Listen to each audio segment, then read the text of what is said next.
Hello, everyone. We're live again on YouTube and LinkedIn, bringing you yet another exciting episode of the Top Innovator Series. This is where we dive into proven leadership ideas, game-changing strategies, and of course, the brilliant minds behind them. My name is Josef Martens, and I'm thrilled to introduce today's guest to you. With us today is David Taylor. David is the CTO at Brandlete, where they empower athletes to achieve their goals. Before that, he held executive roles with big-name companies such as Vida, Sonos, Intuit, TurboTax Online, Microsoft, and today we are thrilled to have David with us here. David, it's great to have you in the conversation here. Thank you very much for having me. So David, you've got a super accomplished career as a leader of tech companies, as a tech executives. And when you look back at that career, tell us what you think are some of the reasons for your success. What do you attribute your success to? Well, that's a great question. Thanks for asking. So I attribute my success to taking risks. And so I would look at myself internally, and as my career grew, I would look for things that I wanted to achieve, and I would go look for opportunities that matched where I wanted to be as an entrepreneur overall. So every decision I made had something to do with a deficiency that I had. And so I would put myself in opportunities to go learn those deficiencies so that I could build myself up to be more valuable. That sounds fascinating. So you look at your deficiencies and try and find something to remedy them or to remove them. Give me an example for that. So what was a progression or what was a choice you made based on that? Well, so I was working in software, but I didn't feel like I was the best software engineer. And it was before Agile and Waterfall and whatnot. So I went to Microsoft specifically because they seemed to have a formula for how they built software. What I learned from Microsoft was they empowered engineers to make decisions and they gave them tools. So there was no bureaucracy. It was like a university. And so in that environment, I thrived. I went from engineer to senior engineer to architect to manager to dev manager to director, right? And each of those levels, I would get to a point where I felt like I still wanted to learn more. It was a very conscious point in my career where I decided, do I want to just stay as an individual contributor or do I want to manage teams? Because I felt if I could teach what I know, I could empower teams to do more as well. And so Microsoft for me was a great stepping stone in how do you build software with some of the best minds in the world. Bill Gates on several occasions cussed me out because he cared. So I had to be able to have thick skin and be able to take the feedback regardless of Wow. the style. So I didn't get stuck up in people's styles.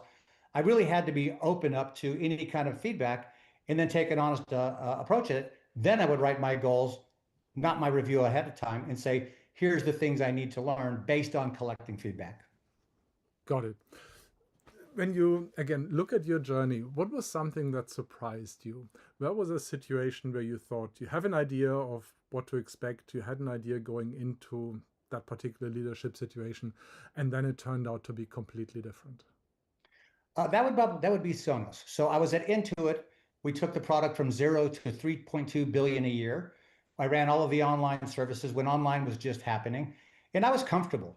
So I went to Sonos because they had an idea. John McFarlane, who I have great respect for, had this idea of taking a speaker and making it everything you need and playing sound in every room. And that was a big risk for me. So I thought, Hmm. well, great. I'm going into another opportunity, but boy, was I mistaken. The company was very flat, so you had to wear a lot of hats. That was surprising to me for a company that was actually a little bit larger. Hmm. The second was, how do you focus and prioritize on vision and strategy? And John McFarlane was my favorite. He said, we're going to fill a home with music. Speakers are speaker Legos. We're going to play any song in any room, and we're going to allow anyone who has music, streaming or otherwise, to provide it on our platform. It just opened my eyes to making decisions, right? And so I was shocked that someone was that smart, but could break it down to be so simple. In the journey of going from a hotel room to multiple facilities worldwide now was every, I would say every order of magnitude from 1 to 10 million, there was new problems. From 10 million to 100 million, there was new problems. From 100 to 500 and so on. The companies never stop. They evolve, and right, and the successful ones adapt, right? You can't get stuck in things. We used to call it learned helplessness. If you're doing the same Hmm. thing and getting the same result, you got to look at the people and the product and the process. All three of those things matter. Some people have bad processes and they're slow. Some people have people who struggle and they're slow. Some people have product, legacy products and they're slow. You have to look at the collective of those, and then you have to break it down, just like John did for us to execute, into what's the most important thing to do, what's the most impactful thing to do, and take the noise away from the teams. In a larger company, they give you lists and product management, and you have all the features and project management and program management, and you name it. In a small company, you have to figure it out on the fly. So you have to be hungry, you have to work pretty late nights and weekends, and you have to do it because of your passion. And that's why I did that. And so my biggest Mm-hmm. learning there was, as an entrepreneur, I learned how all the business units operated. How do we take the walls down? And how do we empower people, right? Because when you have a small workforce, the thing I loved about Sonos is we didn't have a lot of people. So it forced a conversation on priority Mm. because you couldn't do everything. And I encourage everybody, force the conversation on priority, even if you can do it all, because I guarantee you customers care about 20% of the features for 80% of the customers. It's important to have those conversations before you go build things, because you'll find out later that's just going to be a ball and chain you carry throughout your product and your company. Yeah. The way you described the vision of Sonos was super clear, right? Very clear, very simple for everyone, actionable. Is that something that was able to be maintained throughout the growth of the company? Mm. It was. And the reason why John did this, and this is what I learned from Sonos, was you have to empower people to make decisions. Mm-hmm. Well, when people would come up saying, well, I have an idea for a backyard speaker, Dave, I'm like, we filled the house first. It allowed us to make decisions without having to spread documentation everywhere and have meetings and whatnot. It hasn't been that way at many other places. I think a lot of vision, strategy, and tactics, I don't think people understand the importance. The vision is your North Star. Your Okay. strategy is how do you go after that? And your tactics are the what you do. Every time when you get into businesses, especially startups, people confuse the what we're doing with the how we do it. Yeah. And all of a sudden, you have these long rabbit hole conversations. John McFarlane was a wizard at it. If you can take something that complex, before streaming even came out, you can imagine how hard that is to do. And I encourage people, if you're doing a VSTs or vision, strategy, and tactics, you're not doing it for leadership. You're doing it for the people doing the work. And you can acid test it by asking them questions about ideas. And if they say yes or no, you can then use that as a way for them to understand and have a decision framework, right? Microsoft didn't have that. Intuit had fantastic leadership skill frameworks. But Sonos is where I learned that skill. And I carry that with me today. Yeah. Yeah.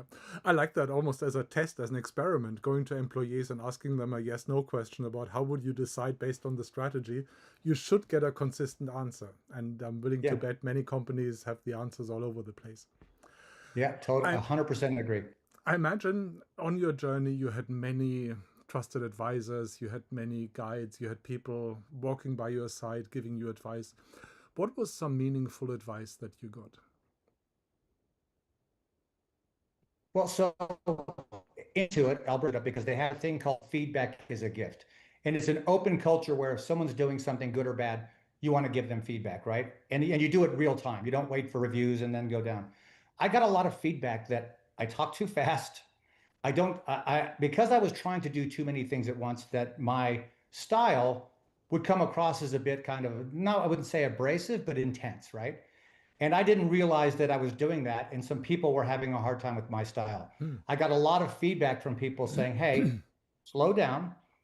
Brad Smith, love Brad Smith, who was who ended up being the CEO for Intuit.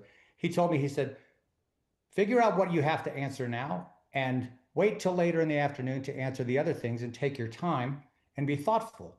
And that went a long way with for me, because it's like in a world of Slack and messaging and phones and whatnot, distractions are killers, right? But that feedback kind of hurt me. I'm like, oh, he doesn't Yeah. like me. Well, it's not about liking me. You have to open the kimono and be willing to get feedback. And into it, it was a part of the culture, which I loved. The second is I would seek out people who I respected and ask them for feedback. I wouldn't wait for reviews. Okay. If I saw someone that I liked that I wanted to be my mentor, whether it was in in software or elsewhere, I went to Microsoft and I sought out Brian Valentine because I wanted him to be my mentor. So be brave, right? Go find someone that you want to be like, and they'll give you the time. People love to do that, but don't wait for Hmm. the system to figure that out. So go seek out feedback, and don't do it looking for the good stuff. Do it looking for the Hmm. place you're going to grow, because Yeah. we all want to hear that we're good. People aren't going to tell you about the good stuff. Then you know that, but they'll tell you about the bad stuff, right? And you have to be open to taking that in a very, adult and professional way. Yeah. And you're right. It's easy to listen with happy ears, right? And just hear the part that's positive and gloss Yeah. over the rest. Yeah. Let me ask you some more about the advice that you got. What was some advice that you got that initially sounded silly to you or didn't make sense, or you felt like, I'm going to ignore that because it just is so out there? And then as you evolved in your leadership, you maybe thought back of it and thought, maybe there was something to it. Maybe there was some wisdom in that. Yeah, this will be familiar for a lot of people, is that I would, especially in my engineering days, I would overcomplicate things, right? Because I was looking for the perfect solution. And sometimes the solution is just write it down, or just, fake it until you make it, right? And so people would tell me that I would overcomplicate things. So I went with this whole keep it simple, stupid model that people say. And why that matters is people don't care, customers don't care about perfect software, right? They Mm, care about perfect products. The second feedback I got was that I worked kind of in a silo, right? okay. So I would seek out and I would do this from the customer experience. When you're shopping or buying or using or support, the experience should be the same. We all had the experiences where I feel like I Mm-hmm. went from one website to another to another. But I kind of took that personally. I'm like, look, I'm doing a good job. I'm the director of software. Like, what do you mean? Well, when you go from buying to, to setting it up, it's not great. I'm like, well, our setup is great. So I would get very defensive, right? Hmm. Until I put myself in the customer's shoes. And then I thought, Mm-hmm. hold on, if you could buy the speaker Mm-hmm. or the product and it's set up for you, whether it's TurboTax and your data's there or Sonos and your music's there, that's the customer experience, right? Customer experience is the most important part of any good product. It should be easy and fun. So going from complicated to simple, the way that I've applied that Yeah. in my framework going forward is I actually look at things, I'll write up a couple of options, and I'll walk away for an hour. And then I'll come back and I'll say, what if I had to have it done in a week? Well, let's say. What if I had to have it, and what's going to be the downside? Well, I'm probably going to have to redo some stuff later. What if I got 2 weeks? Well, it's probably B because I could do a better job. What if you had three? Almost every single time when I got to the I have enough time for the complex one, I'd already answered the questions. So simple is better, right? Software is simple. I've seen some software I'm like beautiful, right? And it's elegant and understandable. And I've seen some software that I don't understand. Imagine anybody who works with you when you're handing them your art, like your beautiful art Yeah. on your wall. You were hoping for a red dot in a circle and you got a white dot, and all of a sudden you go to put things together. Yeah. The one more quick lesson on that is iterate fast. Like, don't look for anything Mm. that's done half done is not done. Get things done in a fast way so you can look at them and test them. Mm-hmm. Don't do 4 or 5 things at once, right? Because everyone knows with software or any product. I just built an airplane. I got my pilot's license. I built my own airplane. And I was going crazy because the canopy's over here and the cowl's over here and the engine's here.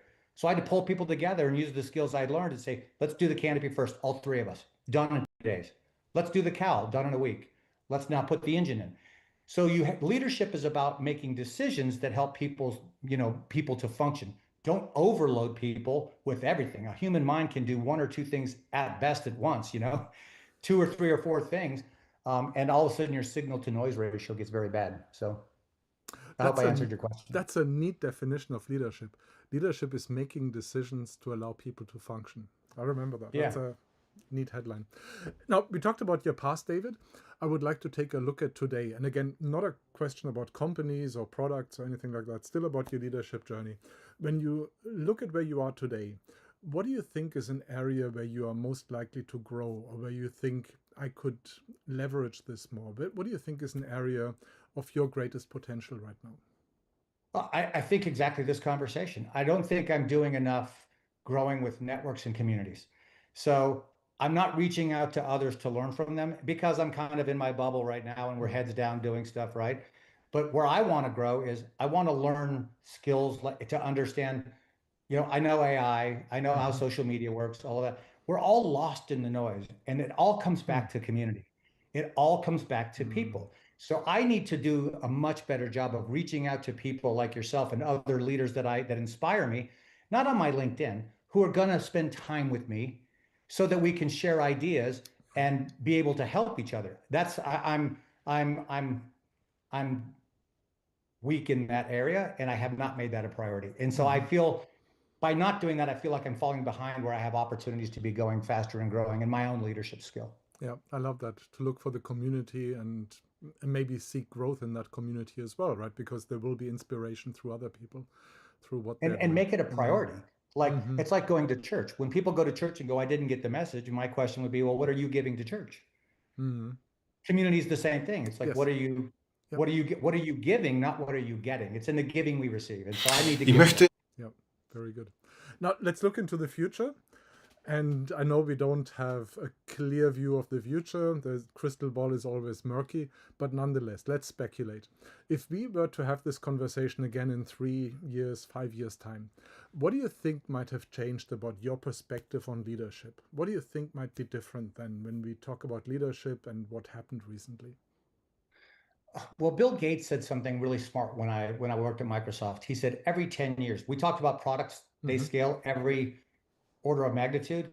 Every 5 years, the leadership skills have to, you can't keep doing the same thing. The world's going to change.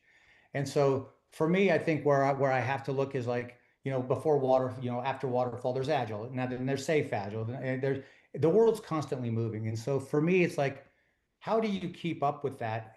But I'm going to go back to what I said before, but keep it simple. Mm-hmm. Like when I look at like certain process models for software, they took something simple like Scrum, who I met, Jeff Sutherland. He's like, we just put stickies on a wall and move them. And we focus on the right stickies. All of a sudden now I've got tools and Jira and all that, which are fantastic tools, but they're making everything harder. I can't do something. I want to make sure I keep regrounding myself to what is the most important thing I should be working on. And in my list of to-dos, am I working on the right things? Because I can tell you, Yep. as your role scales, you have to keep regrounding yourself because again, all of a sudden, when companies grow and things happen, keep refocusing. I have to keep reminding myself that, I don't have a framework that works for everybody. Mm-hmm. I don't have a process that works. So I have to continue to learn. I tried to semi-retire. I thought I was going to lose it. I'm like, I need to be working and building great things and working with fun people. Mm. And if you do that, then everything is in alignment, right? It's when Yep. you start to let your whether it's technical or leadership, real good leaders they make your job easier and you want to work for them, right? And so in a world where a lot of generations have different styles, that's been difficult.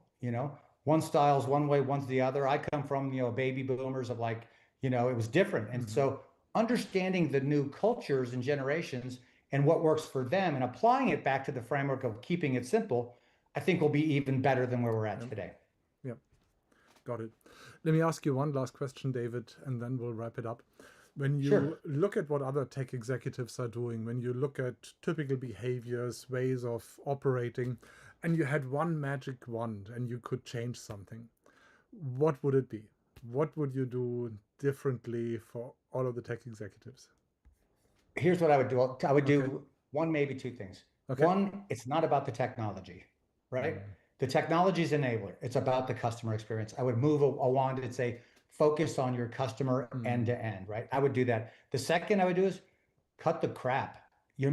Executives have a tendency to make all these layers and Christmas trees, flatten your orgs, get connected to your work, right? If you flatten your orgs and you're connected to your work, you don't need so-and-so reporting to so-and-so and play the telephone game.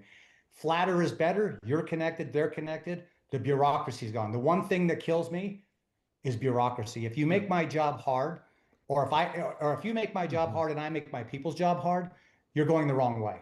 Yeah. Your job is, and I'll stop that. You have to have courage to go, I'm not going to do 15 reviews a year for people. Sorry. We're going to get them feedback, Think about the team, but bureaucracy is death. And when you grow, it's natural. Organizations will organically grow bureaucracy. You'll end up in the learned helplessness. So let me wave my wand and say, get rid of all that garbage. And as times have changed, have you changed with them? And are you getting things done the way you used to? Because I can tell you, you can do it as small or big as you are. If you're not getting things done and people aren't happy, you should take a hard look at why. And are you the problem? Yeah. Yeah. I love it. David, thank you so much. It's been an absolute pleasure having you in the conversation here. It's been a pleasure myself. Thank you so much. I really appreciate your time. To everyone else out there, please remember to like, share, and subscribe, and most importantly, join us again for the next episode of the Top Innovator Series. And until then, keep your brain cells active.